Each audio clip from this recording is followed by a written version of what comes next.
And welcome back, footy fans, to another episode of Donnie's Disposals. I am your host, Coach Donnie Hess here, back with another VFL Vantage. Yes, ladies and gentlemen, Victorian Football League action. We must talk about it with so many damn teams. I thought let's try to catch up a little bit earlier because, as much as I don't mind wrapping up a month's worth of play, my co-host, Mr. Brendan Rhodes, I just don't want to make him have to memorize 80 games. So we're hopping on because we've got two exciting rounds of footy to talk about in the men's competition, and we're going to cover the women's season since the women's season gets started here very, very soon. So let's bring him in, Mr. Brendan Rhodes, the man, the myth, the legend that is one of the best VFL callers that I know. Brendan, it's great to see you now that we have internet issues hopefully resolved.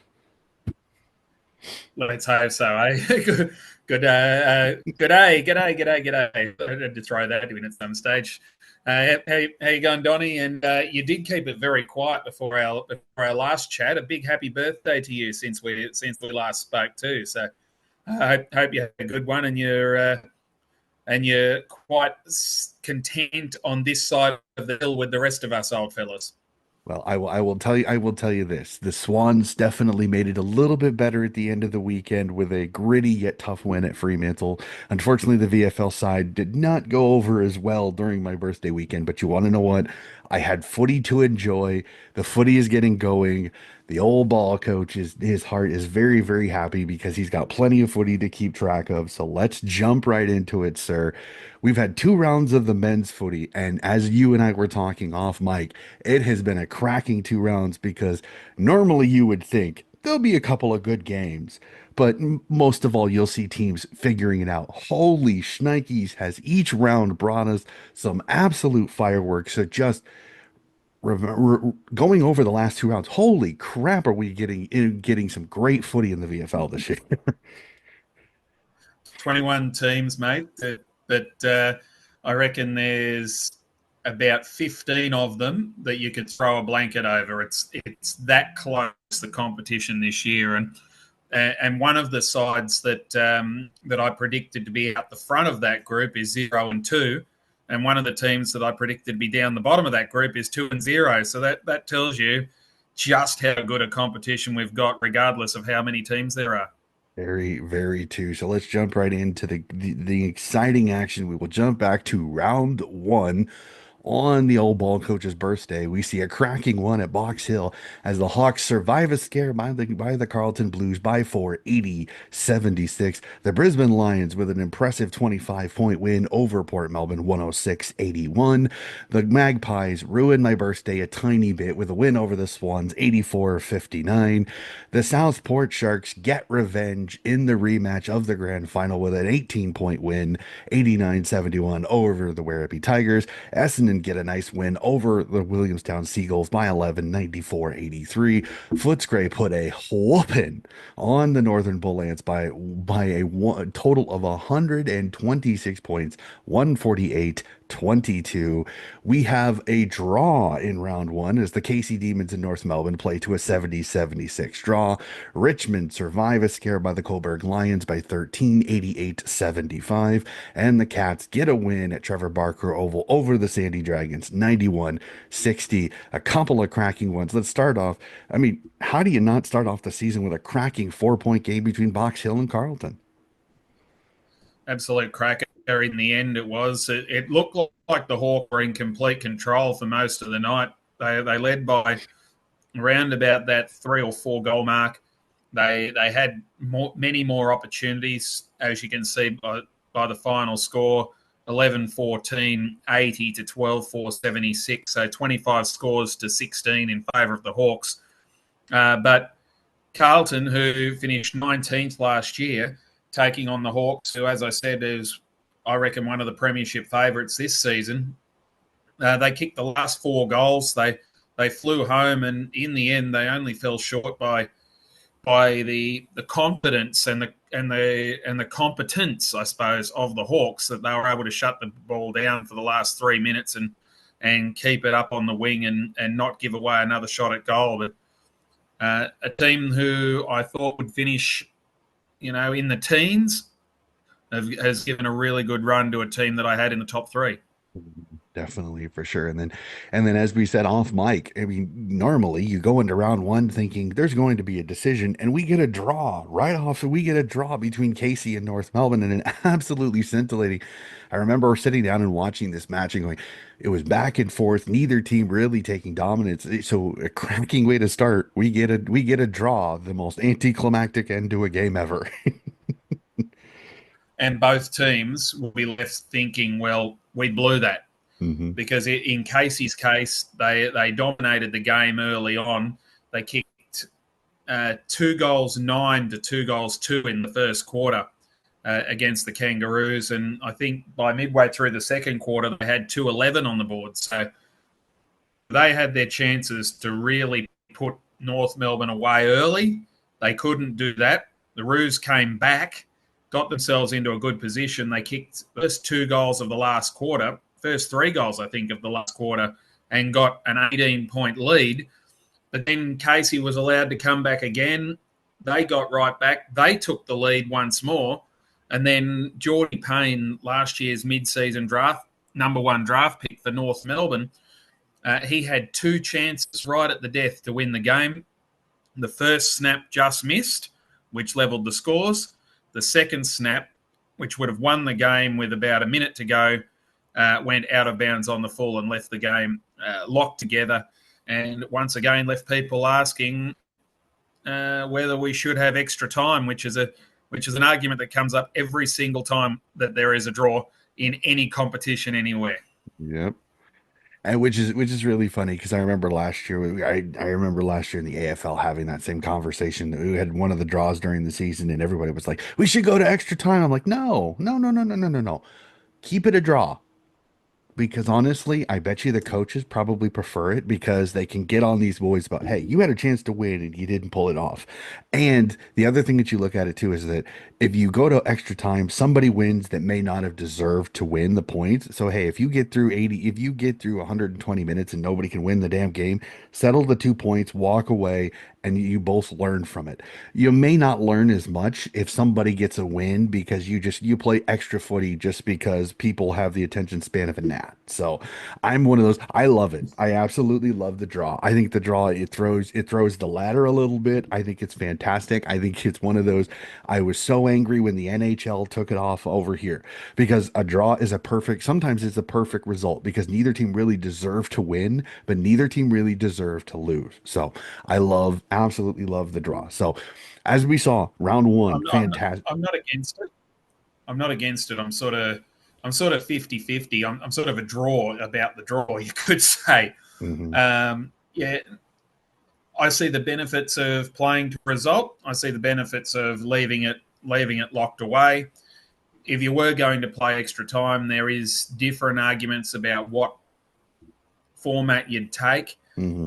One of those being the 3 minutes each way that they now play. The other one being golden goal, where you just play until someone kicks a goal. Behinds don't count, of course, because anyone can just rush a behind to win it. But Hmm. if you make it golden goal, the first goal wins, and then that might take 20 seconds. That might take the 15 minutes. full 6 minutes or 10 minutes. But yeah, but so it could go either. You could go either way.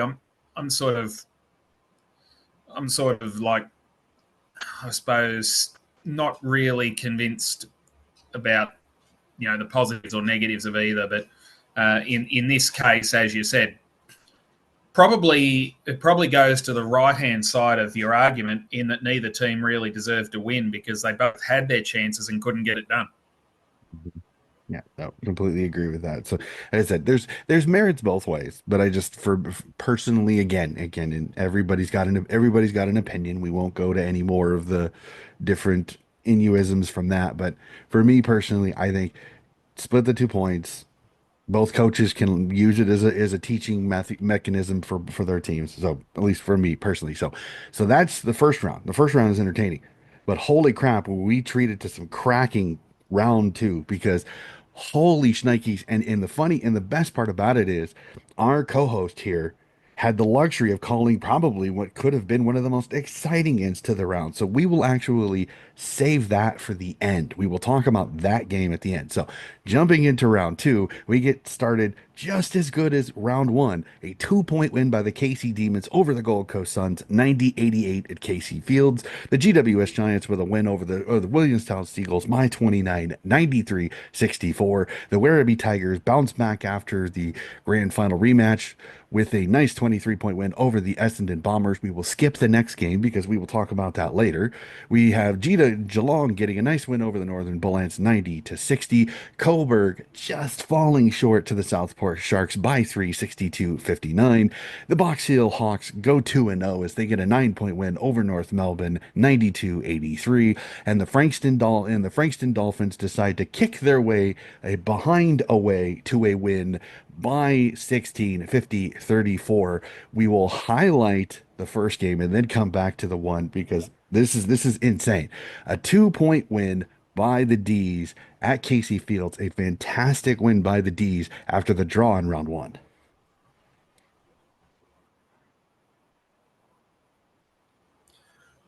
Do you want to know the even more amazing thing about this round? Dude.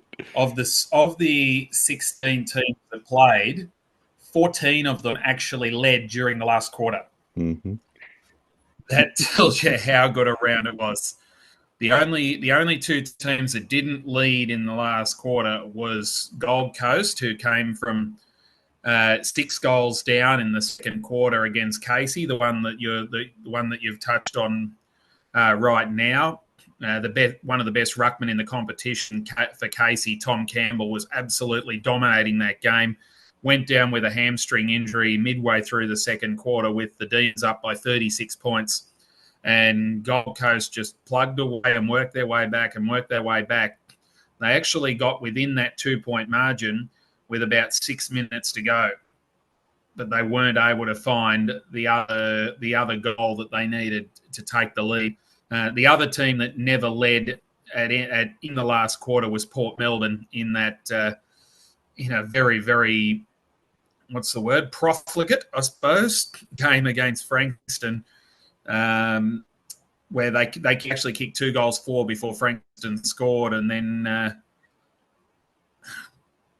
I've never seen a game like that before, where Frankston kicked from the 11-minute mark of the second quarter, they kicked 0-17 and still outscored the Borough in that period of time. Port kicked 2 goals for 16 in that time.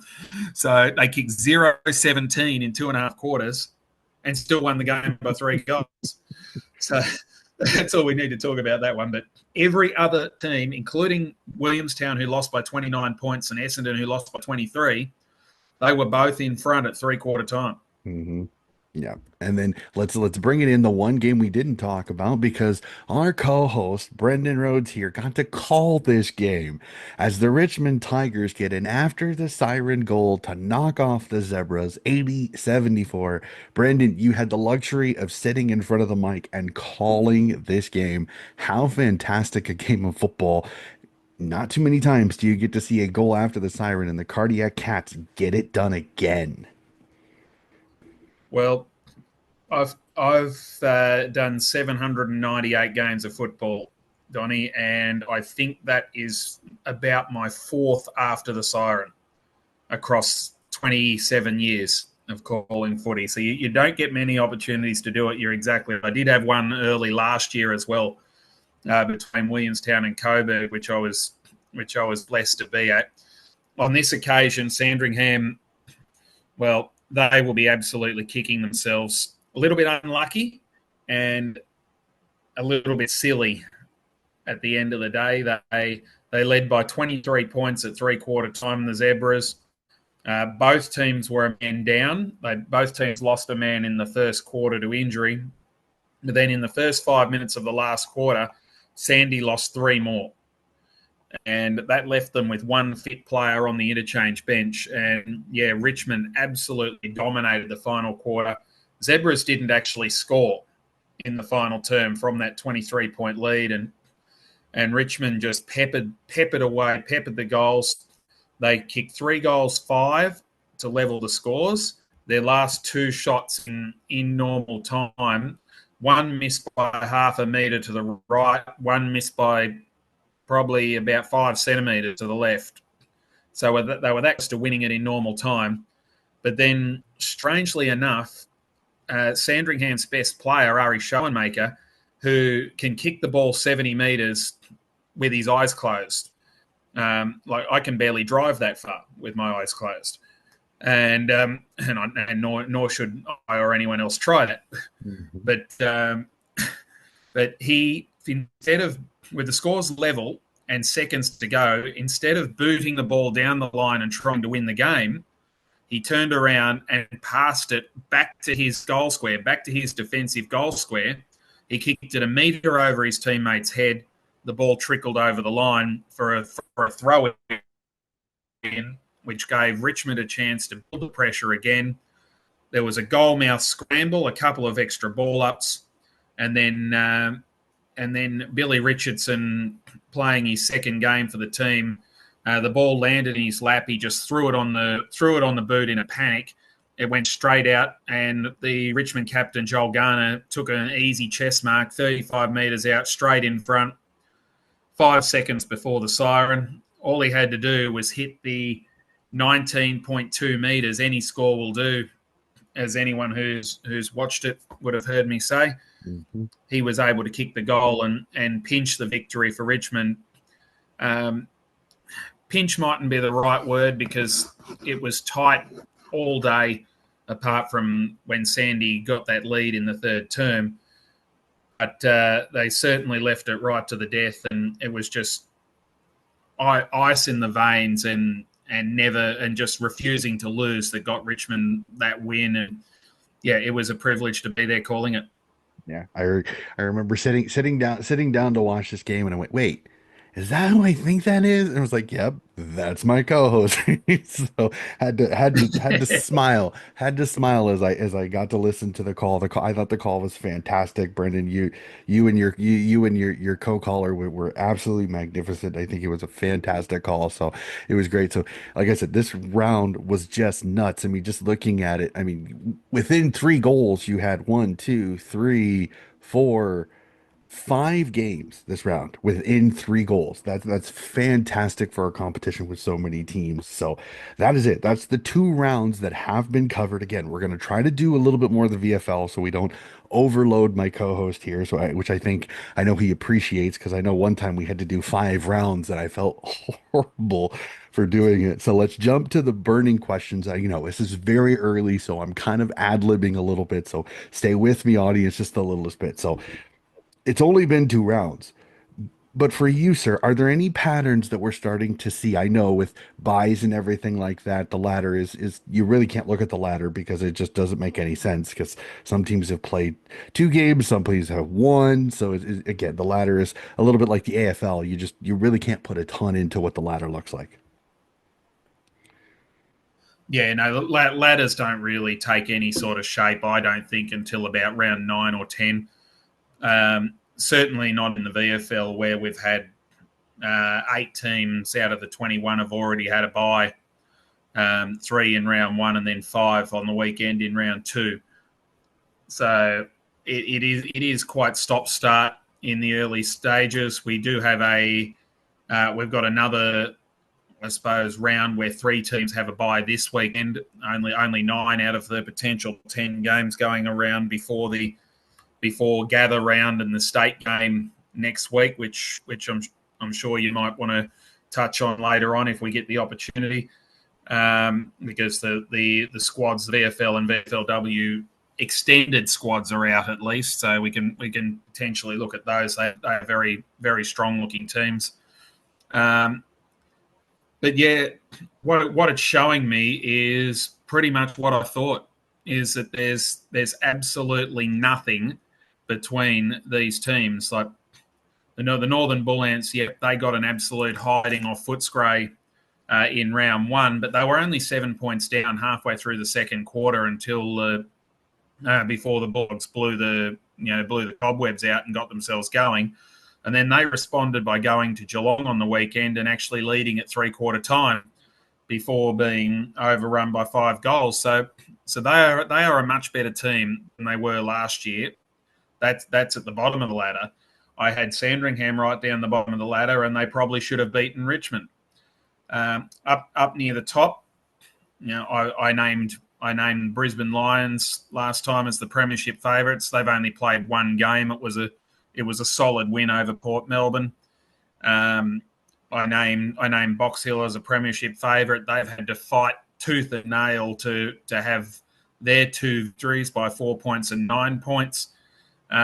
Southport also two home wins, but by 18 and by 3 points. So those teams at the top are certainly not invincible either, and anyone can get a hold of them and build the press. So it's going to be a season where just about anybody can beat just about anybody on any given day. And if you've got a 10-team competition, that is brilliant enough.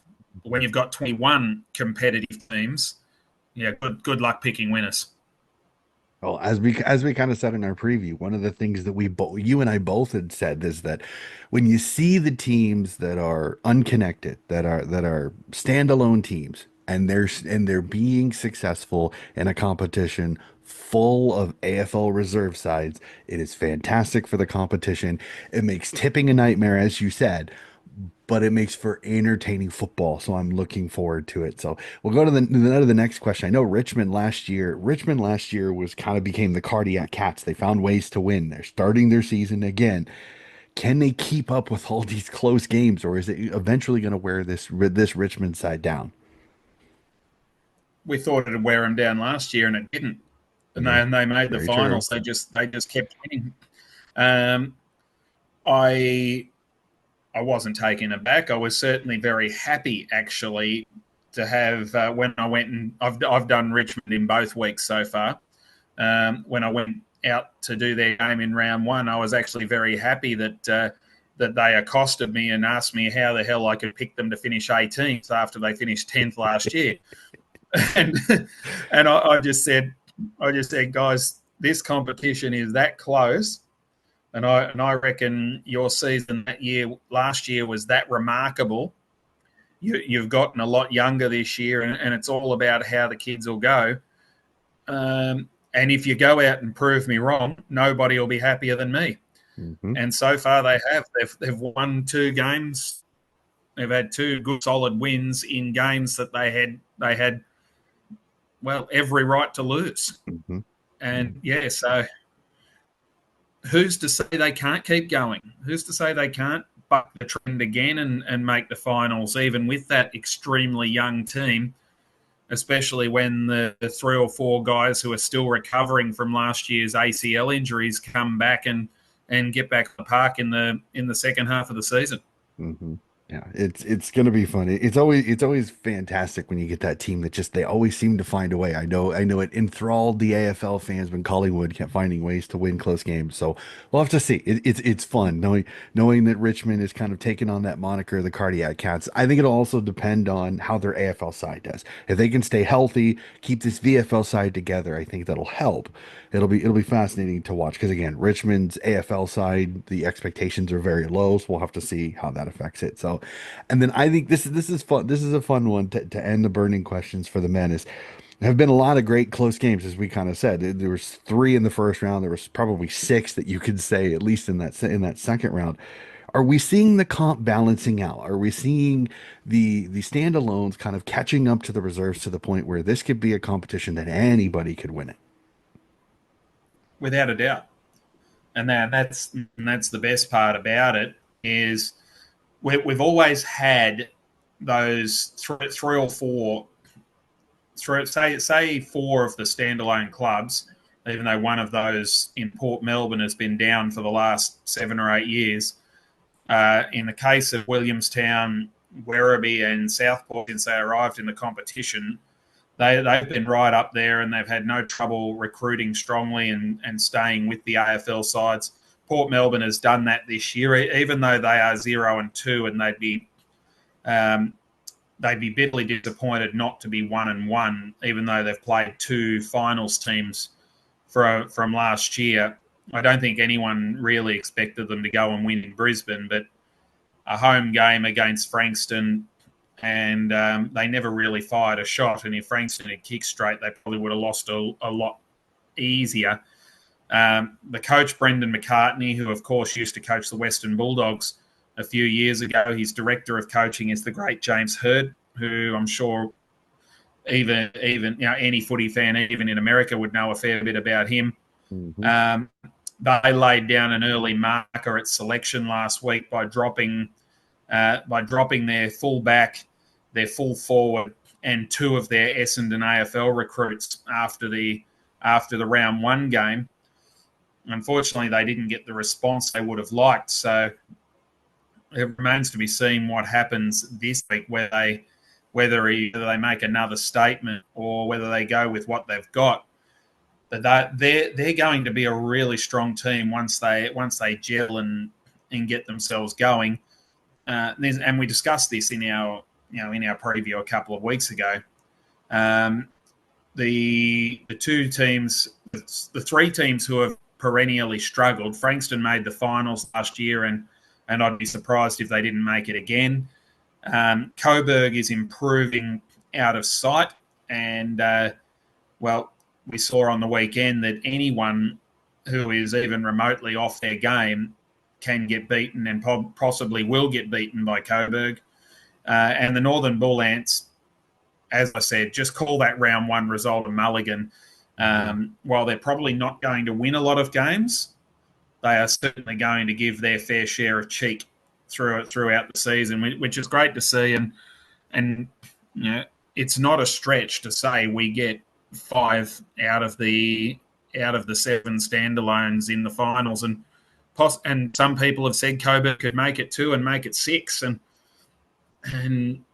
I think any old VFA supporter would be doing backflips if that happened. Mm-hmm. Completely agree. It's gonna be fascinating to watch this season because the standalones, some of them are super competitive, and again with the AFL, the injury lists and the fatigue of so many games, it's going to be fascinating. That the men's competition is going to be scintillating. I cannot wait.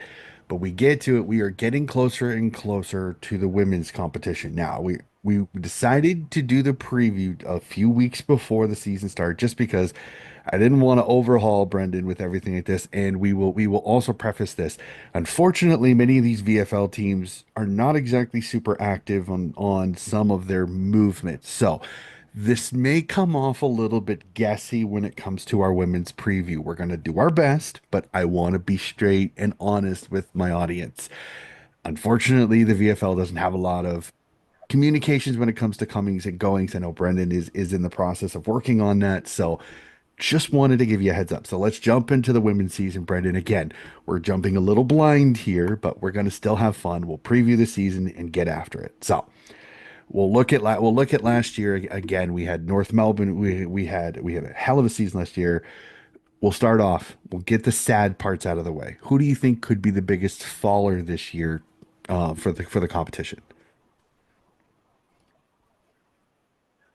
Yeah, you're exactly right with it being completely up in the air. There's at least half a dozen of the 12 teams that have literally not announced a single coming or going as yet.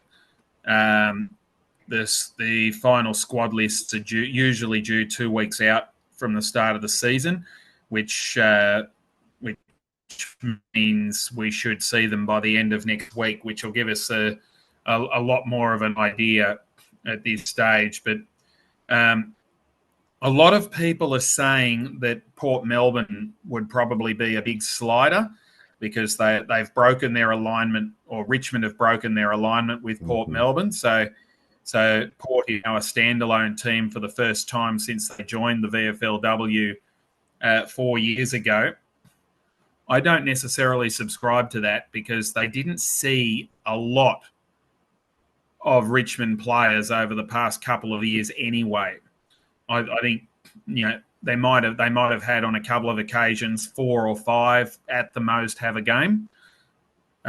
Yes, they are now fully standalone, so they don't have that luxury of potentially having them available. But yeah, I think that it's not going to affect them as much as a lot of people say. Um, I will think that they probably do drop down the ladder a little bit because of it, but certainly not writing them off. Yeah, I think more of I'm gonna look at it more as just because Um, go ahead. of the other slide,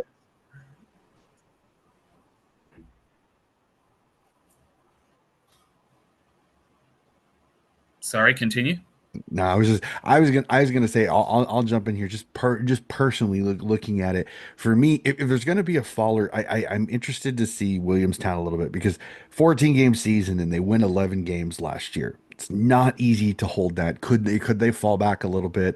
I'm kind of with you. I've heard some rumblings about Port Melbourne because of the Richmond taking away, but as you said, unfortunately, Richmond was one of those teams they didn't put a lot of their AFLW talent down into there. So, I mean, just for me, like I said, I would think can Williamstown descend a little bit, whether they come off or not? That'll be the biggest question on that. Box Hill has always been solid.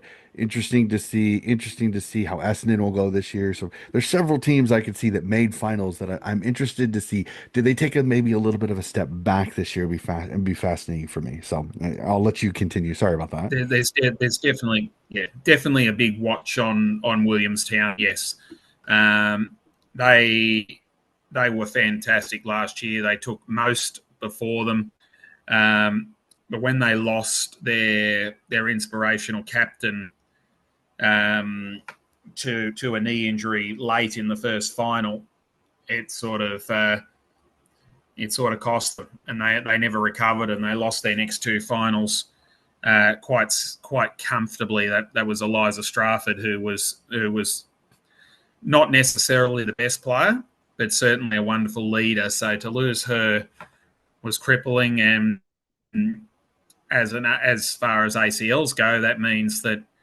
um, they're probably not going to see her again for the majority of this year. Although the season starting a month later certainly does help her hopes of getting back in the second half of the year. So they need to cover that a lot better than they did in the finals. So they're definitely a watch. You've got to say there's a watch on the Bulldogs who soared from second last into a grand final. You know, can they keep that going? There's no reason why they can't. Will they back it up again? Who really knows? Hmm. Um, Box Hill look like they're going to be stronger. They're one of the teams that has been very active on socials, as has Essendon. So I expect both of those teams, just looking at what has come in, to be quite strong again.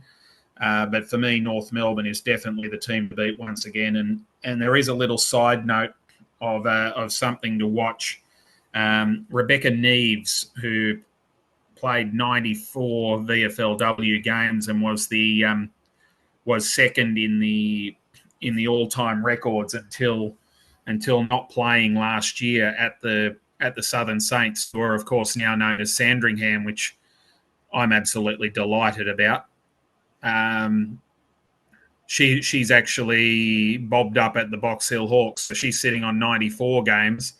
And Jen Lawson Tavern, who went past her late last year and is now sitting on 97, she retired from AFLW football at Carlton, and I believe she's bobbed up on North Melbourne's list. So there's going to be a little bit of a race there to be the second player across the line to 100 games behind the great Mia Ray Clifford, who played for the Bulldogs in that grand final last year, and I believe announced her retirement at the end of the season. So, hats off for a wonderful career that Mia Ray had. But now we're finally going to get a couple more join her on the other side of triple figures. Yeah, that'll be fun. That'll be fun to watch. It's always great to see those milestone games for sure. So we'll go the other way. Biggest riser again. It's going to be interesting, but for me I'll go first, and this is maybe more of what I want more than what will happen, and that's Darabin. I mean, Darabin was the talk last year. I mean, to be the only standalone team in this entire competition and to have 5 wins in a competition where they had no wins the previous couple of seasons. I want Darabin to go up, damn it. I want Darabin to make the finals. I'm crossing my fingers. I'll say it now. The Swans are not playing VFLW. If I had to pick a team, I'm going to support Darabin, damn it, because it is so cool to see a standalone team in the VFLW. I know that they were the powerhouse for the longest time, but to see them do what they did last year, get 5 wins to crawl up the ladder, I'm hoping, really hoping that they're the riser this year. And yeah, me too. Me too, definitely. Like right up until 2017 or 2018 when they won their 11th premiership in 14 years across the old VWFL and the first two in the VFLW. Um, Everyone was sitting back thinking, oh, not bloody Darabin again. They have found it extremely tough since the AFL clubs and their resources have stepped into the competition, but they've certainly done a lot better than every other team that was there that first season in 2016 because none of them are there anymore.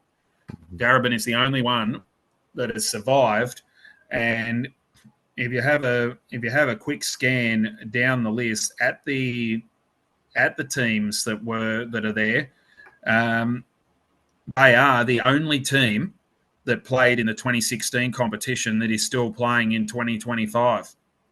Some of them are there that took over licenses that were handed to them, like Box Hill took over the license of Knox. Geelong, there was at the first year was actually a team called Geelong Magpies played in the first season before handing their license to the Cats.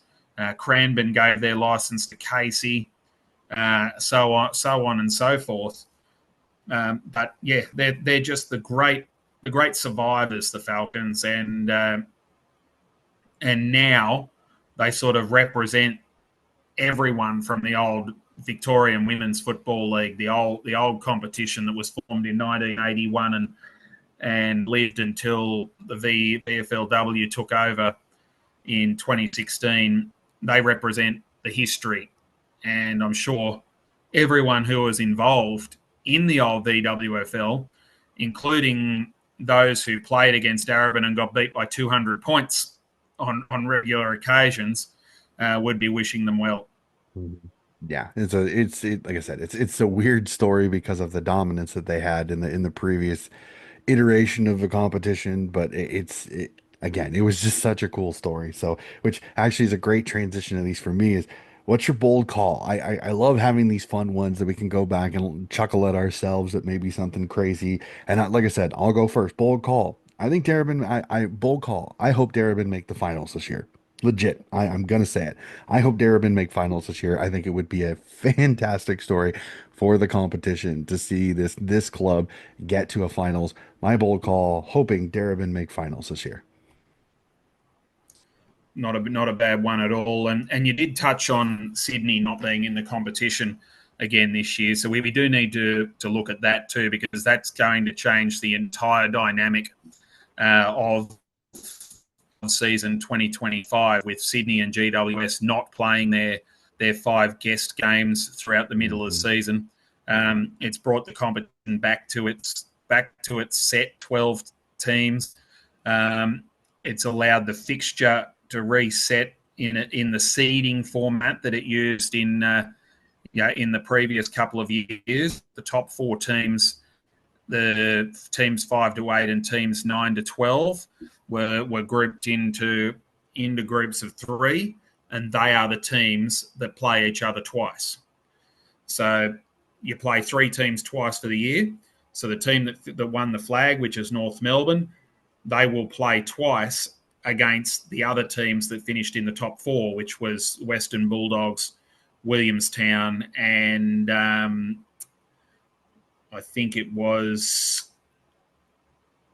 it Port Melbourne who Port snuck through to Mel the last 4. It the was six were Port Melbourne, it was either Essendon, Port North, Melbourne or Box Essendon. Hill, It was either Western, Port and Melbourne or Williamstown. Essendon who snuck through to the last 4. So whichever one of those 2 teams it is who finished 4th, they've got to play the top 3 twice. I think it might have even been North Melbourne was no, Essendon.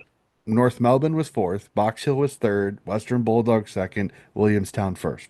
That was the ending Yeah, ladder. at the home and away season. But Yeah. at the end of the finals, North Melbourne won the premiership over the Western Bulldogs. Williamstown finished third. I think the first semi-finalist, the losing first semi-finalist, Box Hill got beaten by in the first week of the finals by Port, and Essendon might have won in the first week of the finals and got through to the second week. I'm going to say it was Essendon anyway. But so whichever of those teams finished fourth, they're playing twice against the top three. The team that's finished fifth, they're playing twice against the teams that finished 6, 7, and 8.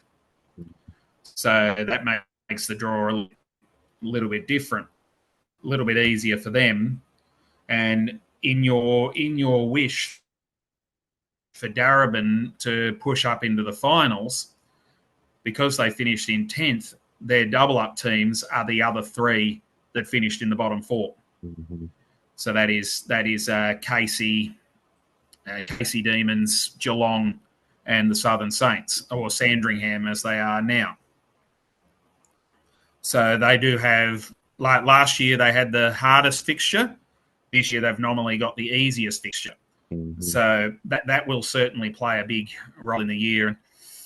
Having made a short story long, as I am very, very good at doing, for a bold call, I'm gonna say that North Melbourne probably clears out in front. Box Hill probably sits up in that second spot for me at the moment, and there will be no more than 3 wins between third on the ladder and 12th. Mm-hmm. No more than 3 wins between the third on the ladder at the end of the home and away and the wooden spooner.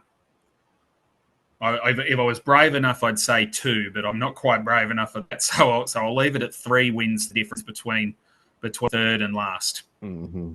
So a Yeah. very close competition.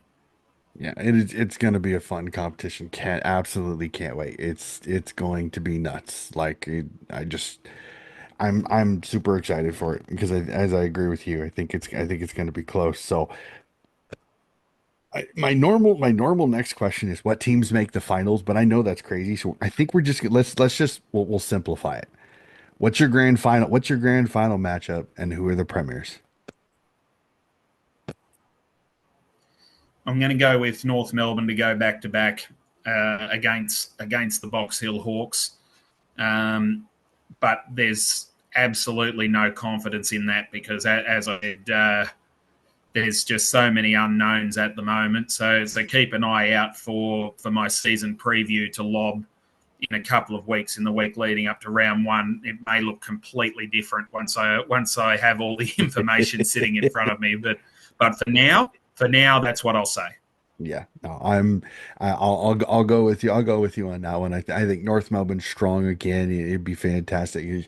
Again, Box Hill is one of those just got nipped a little bit last year, so I think I'm definitely gonna go with you on that one for sure. So let's jump right into it. We always end the podcast tipping the round. So since we've discuss the women's. I know again, we there's still some preview stuff to go through. So let's have some fun. Let's throw some darts blindly. Let's tip the women's and then we'll go back and we'll tip men's round 3, okay? Okay. uh, Where are my darts? I do need them. Alrighty, let's start off the opening game of the round in the women's competition on in a few weeks from recording here sees North Melbourne play Carlton at Arden Street, opening the season, unveiling the VFL flag. North Carlton, who do you like in this one? Well, having just picked North Melbourne to win the flag, I can't pick against them in this game. So no, I think the Kangaroos get the job done pretty comfortably there. I'm with you on that one. North Melbourne So it's not a grand final rematch, which usually I say grand final rematch is the team that lost the year before. It's usually that. Carlton is not. You think North Melbourne represent the flag unfurling perfectly. We jump to the second game as we see the Sandy Dragons, aka the formerly Southern Saints, take on our darlings. That is the Darebin Falcons. I don't care. I'm going to jokingly say it. I'm a Darebin Falcons supporter. I know I'm kidding when it comes to it. I'm not going to be buying merch, but again, they're going to be my soft spot. I'm going to tip Darabin in this one. Hopefully, they get their season started off right. So I'm going to tip the Falcons in this one.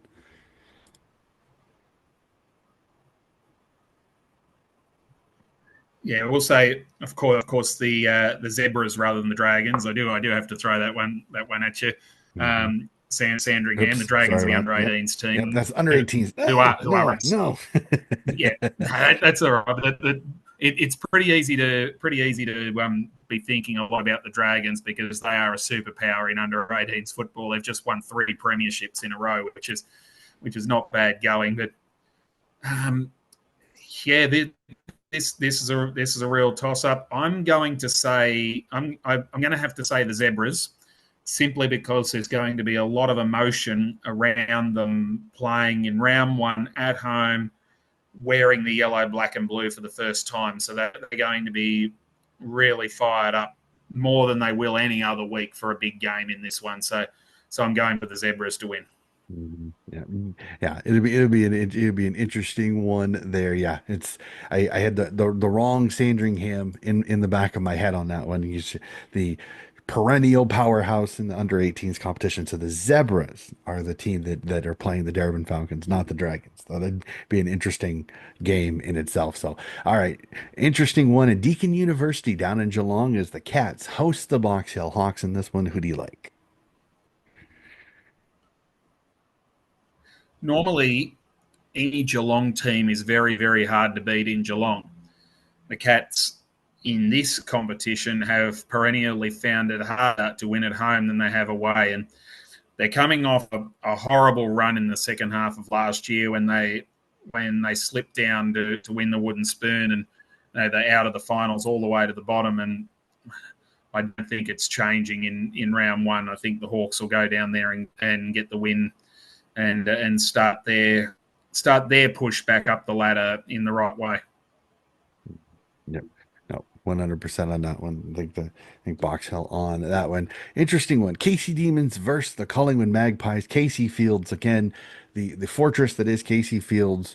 So I'm going to tip the Demons in this one. Interesting matchup with the Pies, but I'm going to tip the Demons in this one. Home field advantage.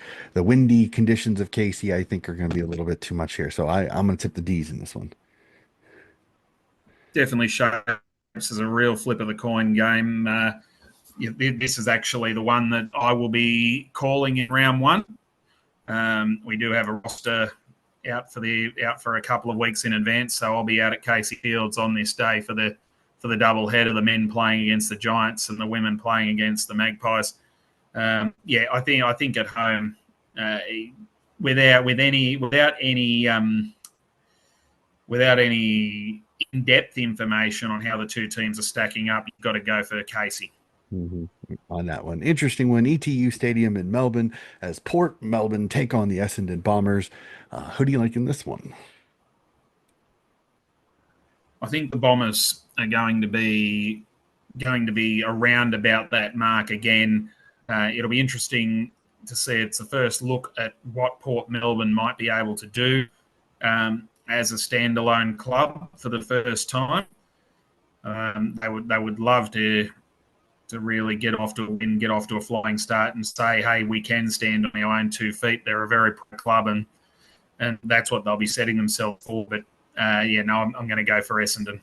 All right, I think I'll go with the Bombers too on that one. And last but not least, at the Whitten Oval, the Western Bulldogs take on the Seagulls of Williamstown. Fascinating one on this one. Doggies at home. I think they've been really good at home on this one. I'm going to take the Doggies to start off the season with a win at the Kennel. Yeah, I can't look past the Bulldogs after the 7 goal beat down they put on Williamstown in the preliminary final last year at Williamstown. That'll make Willie certainly hungry to make amends. Remembering, of course, that Williamstown did beat them 2 weeks earlier in the qualifying final. The difference between those two games was, as I touched on earlier, Eliza Strafford, and she won't be around. So it's the Bulldogs at home for me there. It'll be a fun one. And that's the women's on that one. Let's jump back to the men's. We go to round three, an interesting round of footy. I'm fascinated on this one. We'll start off GMHBA Stadium as the top of the table Cats take on the Casey Demons. Fascinating one here in GMHBA Stadium. Who do you like in this one? Very fascinating, isn't it? The Geelong went out of the finals in straight sets last year. They've started solidly enough. Like needed to, they needed a last quarter salvo to beat the Bull Ants last week, and in round one they had to work hard to beat Sandringham as well. I think that they've had a really nice draw to get themselves underway, and I think at home on a Friday afternoon, I think Geelong might get the job done and have a third straight win to kick off the season. Yeah, I'm with you on this one. Think the Cats just a little bit too strong at home, but the D's will give them a run. It'll be interesting to see on this one. Fascinating one at DSV Stadium in Victoria as the Williamstown Seagulls host the Frankston Dolphins. Can the Dolphins kick straight? If they can find a way to kick straight, I think the Dolphins get this one done. If they can't, then I see the Seagulls. I'm going to tip Frankston, hoping that they can maybe find the center sticks instead of the behind posts. That's the key. That is definitely the key. And Point Gellibrand DSV Stadium is the last place you want to go to if you're having trouble with accuracy, because the wind blows a gale there, can blow a gale there, and on a Friday night, it's a really, really tough call. Williamstown have been away the first 2 weeks. They've given up 3/4 time leads. To lose both those games, it's almost do or die for them at this stage. And it takes a hell of a lot for me to pick against Williamstown at Williamstown. I'm not going to do it on this occasion. That'll be interesting. So, fun one as the Cardiac Cats are at home at Swinburne Center to take on the Lions. Richmond v Brisbane. Who do you like in this one? Richmond have been really good in the first 2 weeks, really courageous. They run hard. They move the ball well. They don't give you an easy possession, but they're taking on the premiership favourites fresh off a bye, and just for that fact alone, it's hard to tip anyone but Brisbane. It's a game that Richmond will feel they can win, and it's certainly not beyond them to win, but the Lions just look like they're probably that next level above at the moment. Yeah, I'd tip the Lions in this one, but it'd be interesting to see can the Tigers pull off a shocker. So like the Lions in this one, even down in Melbourne, but hoping Richmond give them a good run for their money. Werribee Tigers v Footscray Bulldogs at Avalon Airport Stadium. The Tigers, here we go. It'll be fun when this one. Defending premiers again. Started off the season with the loss at Southport, but that's nothing to shake a stick at. So I'm gonna tip the Tigers in this one to beat Footscray. First home game, flag unfurling for Werribee. They've had to wait till round 3 to do it. There's going to be a lot of emotion at Avalon Airport Oval for this one after a loss and a win. It was 31 years between lifting the cup, which means it's obviously 31 years since they've unfurled a premiership flag. So that's going to mean a hell of a lot to them. But they actually have a horrible record at home against Footscray. The Bulldogs just routinely go there and win. I think last year Werribee did beat them there, but they beat everybody last year. So that will add a little bit of confidence to them. It's a tough call. Does the emotion get Werribee over the line? Does Dom Brew get them over the line? He's got a lot to prove after training at Footscray over summer, at the Western Bulldogs over summer, and not getting that contract. So I think for that reason, Werribee might just get the win. And I'm going to stop short of saying that would be an upset, but it certainly would be one that they'd only have in pencil. They certainly wouldn't be expecting to win this game. Yeah, definitely going to be an interesting one there. Fascinating, some storylines, which is always great for a good game. So up to People's First Stadium up in Queensland and Gold Coast as the Suns host the Bull Ants, the Northern Bull Ants on this one. Who do you like in this game? Gold Coast will win. There's unfortunately for the Ants, there's not really much question about that. The Suns have come down to Melbourne. They've been beaten. They'll be desperate to atone for that back on their home deck. The Bull Ants will give cheek, as we know. They gave a lot of cheek against Geelong and pushed them for 3 quarters last week. But I think the Suns are a better team again than Geelong, and with the interstate trip there, I certainly hope that I'm wrong and do not think I'm disrespecting you, Bull Ants fans. But I can't see you beating Coast in Queensland. Yeah, Gold Coast win it. I hope, like I said, I just hope the Bullies are competitive. If they're competitive in this one, it makes it better. I detest Exactly. I detest blowouts because it really hurts. It really hurts the soul because I love competitive footy, especially in a game where I have no skin in a game. I don't mind. I love a cracking game of football, and the Bullies have already dealt with one smashing. Hopefully, they don't have a second in 3 weeks. So, hoping the Bullies are competitive. Think that the Suns win this one. A fascinating one at Icon Park as Carlton host the Southport Sharks descending down from Queensland. Sharks, Blues. Who do you like in this one? Oh, what a ripper. It's really Hmm. shaping as a ripper. If it was in Queensland, I'd be picking the Sharks without thinking twice about it. Because it's here at Icon Park in Melbourne, it certainly brings Carlton into the play.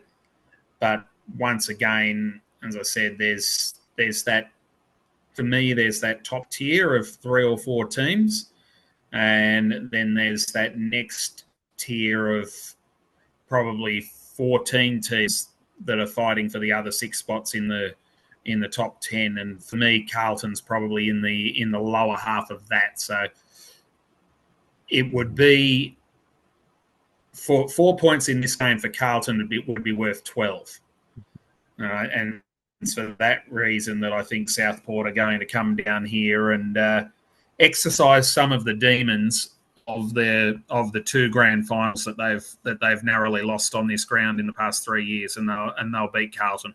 Yeah, Sharks just a little bit too strong in this one. Again, another one. Hoping Carlton is competitive in this one. Sharks, I think, just a little bit too much class in this one. So, Sharkies for me on this one. Fun one up at Blackstown, up in Sydney as GWS hosts the Zebras. Fascinating one on this one. Gonna tip the Giants. Think they're just a little bit too strong, but again. The Zebras coming off that stinging loss after the siren. Hopefully they come up, maybe spitting fire a little bit. Hopefully a nice competitive. But I think the Giants just a little bit too good in this one. Yeah, they'll be hungry, all right, and I could be corrected on this, but I don't think Sandringham has actually lost to GWS at Blacktown yet. They've played them there twice for a win and a draw. So that's an interesting little side hustle to it, for Mhm. lack of a better term.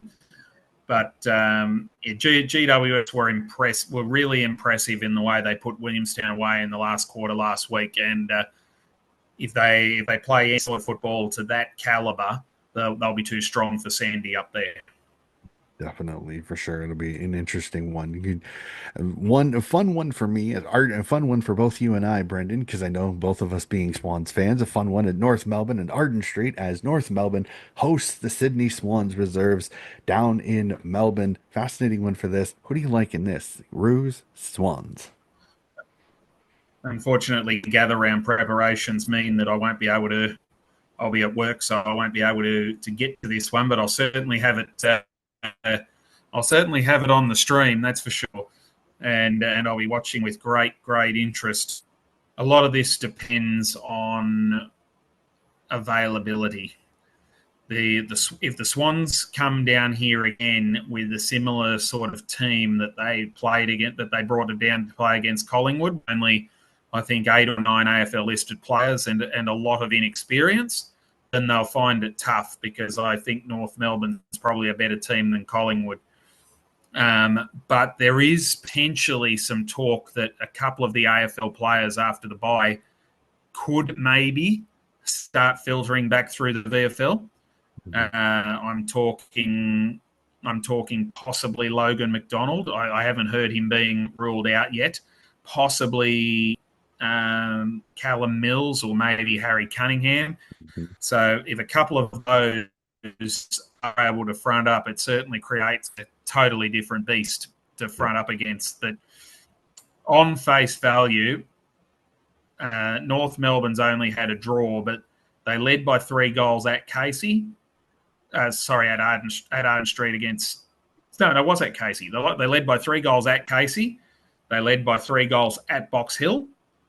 If they bring that sort of form, they really should be beating the Swans. Mhm. Yeah, no, definitely. I was gonna say the same thing. Like the last time I looked at the AFL injury report, there was possibilities, as you said, of mostly those three names, and I think there was even one. I think there might have even been one more. Buller, I think, might have been the There other was one that another one that just slipped my is, mind yeah, this stage. it's slipping through my mind here.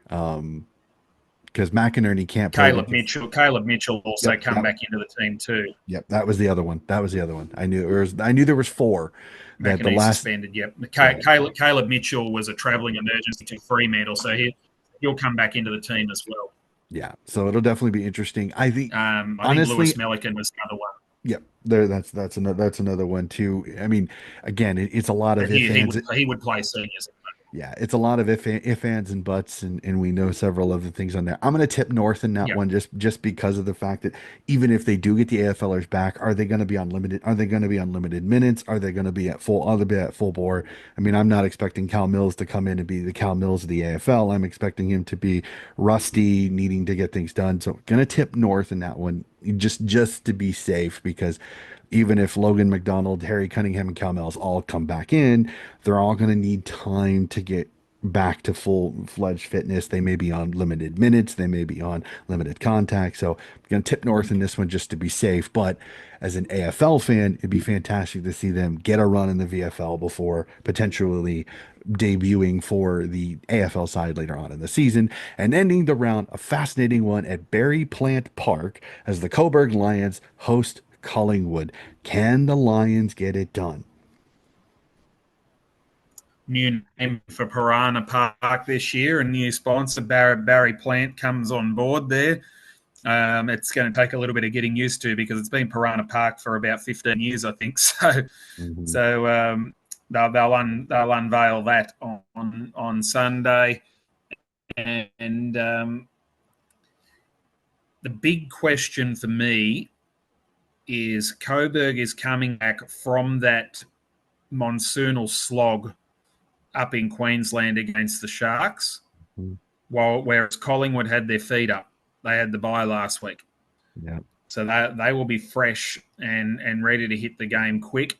I have, however, seen team after team after team not be affected by that sort of heavy leg syndrome the following week when I've tipped against them because I thought they're going to run out of legs, and they never do.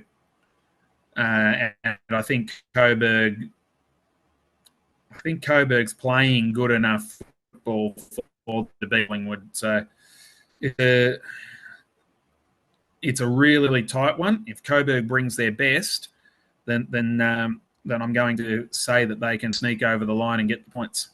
Yeah, like I said, I'm gonna tip with my heart in this one, not my head. I'm hoping Coburg get the win. Like I said, get off the schneid, get that win, nip the pies a little bit. Again, nothing against the Collingwood Magpies, but I again, it's Coburg and all the standalones. I have a little bit of a soft spot when it comes to the VFL on that one. So that's it, Brendan. We've slogged our way through this. It's been fun. We fought with internet issues before we got started. It's sometimes the fun of transcontinental internet sometimes is always fun. So, Brendan, it's been fantastic. Again, you were absolute legend when it comes to it.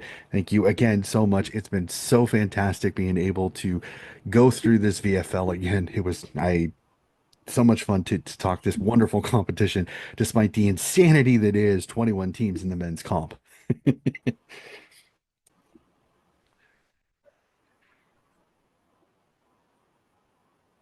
Oh no, hopefully he didn't freeze.